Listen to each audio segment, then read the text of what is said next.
तो चलिए शुरू करते हैं।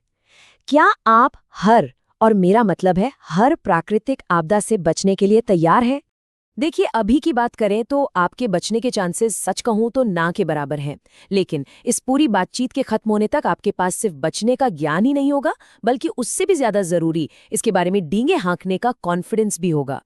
तो हम शुरू करेंगे सबसे कम खतरनाक आपदाओं से और धीरे धीरे बढ़ेंगे सबसे जानलेवा आपदाओं की तरफ।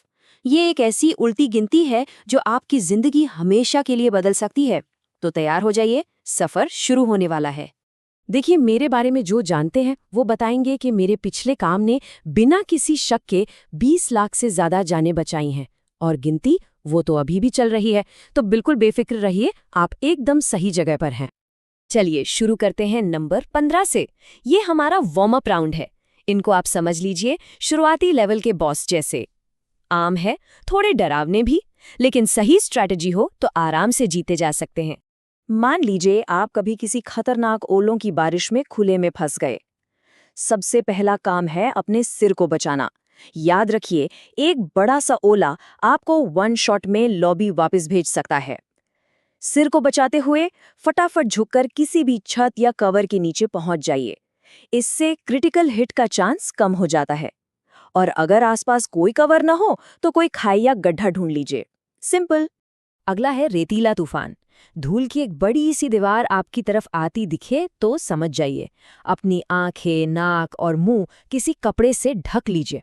किसी भी चीज के सहारे झुककर तेज हवा से बचिए और बस तूफान के गुजरने का इंतजार कीजिए।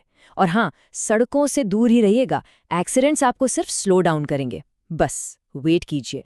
अब आते हैं बर्फीले तूफान पर। कोई शेल्टर ढूंढिए, अपनी स्किन को कवर कीजिए और एनर्जी बचाइए। लेकिन इस स्लाइड पर असली मजा इस बात में है कि क्या नहीं करना है। प्यास लगे तो बर्फ बिल्कुल मत खाइए। ये आपके शरीर का टेम्परेचर गिरा देगी और हाइपोथर्मिया हो सकता है। और एक्सरसाइज तो भूल ही जाइए। ये कोई नए साल के रेजोल्यूशन शुरू करने का टाइम नहीं है। वैसे वेदर चैनल तो ये भी कहता है कि शेल्टर मिलने के बाद आग जला के खुद को गर्म रखें। पर मैं अपने ऑडियंस को जानता हूँ, हम लोग ज्यादा से ज्यादा एक हैंड वार्मर हिला सकते हैं। तो बस उतना ही कीजिए।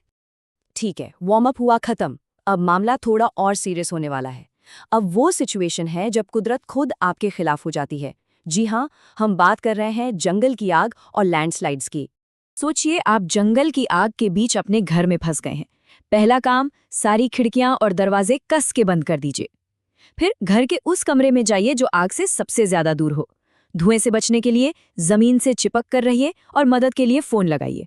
और हाँ, जब तक मदद आती है तब तक ये सोचिए कि इतनी सारी वार्निंग्स के बाद भी आप वहां से निकले क्यों नहीं। एक अच्छा सा बहाना तैयार रखिए। लैंडस्लाइड यानी भूस्खलन। अगर आप इसके पास फंस जाएं तो पहाड़ से तिरछा नीचे की तरफ भागिए। ऐसा इसलिए क्योंकि लैंडस्लाइड बीच में सबसे तेज और किनारों पर धीमी होती है। अगर आप इसकी चपेट में आ ही गए तो एक बॉल की तरह सिकुड़ जाइए। और अगर मलबे में धंसने लगें तो बस ऊपर की तरफ तैरिए। हाँ, उसके लिए आपको अपनी स्विमिंग एबिलिटी अनलॉक करनी पड़ेगी। अब बारी है बड़े प्लेयर्स की। बिजली, लावा और विशालकाय लहरें। ये वो आपदाएं हैं जिन पर फिल्में बनती हैं। असली खेल तो अब शुरू होगा। कभी बिजली कड़कते तूफान में बाहर फंस गए? तो ये पावर स्टांस अपनाना है। जमीन पर नीचे झुकिए, पैर एक साथ, एड़ियां टच करते हुए, कानों को ढकिए और सिर नीचे।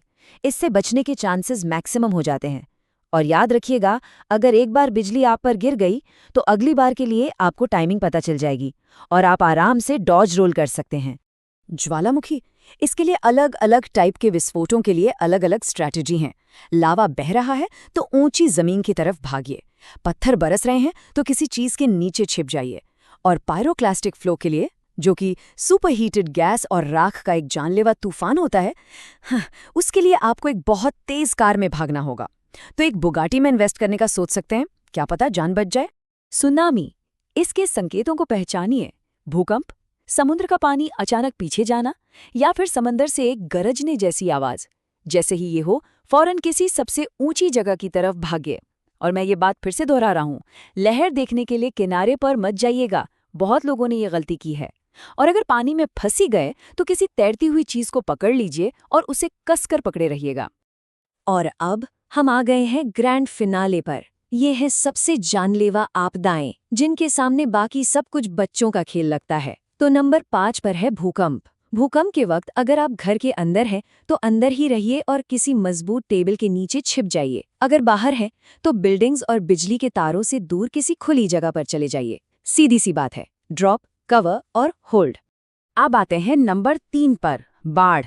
ये इस दुनिया की सबसे कॉमन प्राकृतिक आपदा है। नियम एकदम सिंपल है, फौरन किसी ऊंची जगह पर जाइए और बहते हुए पानी को पार करने की कोशिश तो भूल कर भी मत कीजिएगा। सिर्फ 6 इंच पानी आपकी गाड़ी को बहा सकता है, और अगर आप खुद बह जाएं तो सीधे रहिए, मुंह धारा की दिशा में रखिए और किनारे की तरफ तैरने की कोशिश कीजिए। और अब टॉप 2, यानी बहुत ज्यादा गर्मी और बहुत ज्यादा ठंड। आपको लगेगा कि इसके लिए तो बहुत कुछ करना पड़ता होगा, लेकिन सलाह हैरान करने वाली सीधी है। बहुत ज्यादा गर्मी है तो किसी एसी वाले कमरे में जाइए और आराम कीजिए। बहुत ज्यादा ठंड है तो जितना हो सके घर के अंदर रहिए और ढेर सारे लेयर्स में कपड़े पहने। लेकिन इन दोनों में से ज्यादा जानलेवा कौन है? आंकड़े आपको चौंका देंगे। बहुत ज्यादा ठंड यानी कोल्ड वेव्स हर साल लगभग 45 लाख लोगों की जान लेती हैं। ये हीट वेव से 9 गुना ज्यादा है। लेकिन टेंशन मत लीजिए, ये शायद आप नहीं होंगे। ज्यादातर मौतें बुजुर्ग लोगों की होती हैं, और मुझे पता है वो लोग यूट्यूब पर नहीं, फेसबुक पर होते हैं। तो बस इन जानलेवा लक्षणों पर नजर रखनी है। हीट स्ट्रोक के लक्षण हैं कंफ्यूजन, गरम और सूखी स्किन। और हाइपोथर्मिया में पहले तेज कंपकपी होती है, फिर वो भी बंद हो जाती है। बहुत ज्यादा कंफ्यूजन होता है और कपड़े उतारने का मन करता है। वैसे ये इस बात का भी साइन हो सकता है कि अब आपको शराब पीना बंद कर देना चाहिए। अब मुझे पता है आप में से कुछ लोग सोच रहे होंगे, अरे बवंडर और सूखे का क्या हुआ? हाँ, वो मैंने लिस्ट में नहीं डाले, और इसके पीछे एक बहुत ही शानदार लॉजिकल वजह है। देखिए, मैं अपनी पूरी जिंदगी में आज तक किसी ऐसे इंसान से नहीं मिला जो किसी बवंडर वाली जगह पे रहता हो। और सूखा, वो तो सिर्फ अविकसित देशों में ही जानलेवा होता है, और जहां तक मुझे पता है वो देश इंटरनेट पर है नहीं, तो कोई पॉइंट ही नहीं है। लॉजिक एकदम परफेक्ट है। तो अब आपके पास ये सारा ज्ञान है, सवाल बस एक है, डींगे हाँकने के लिए तैयार हैं?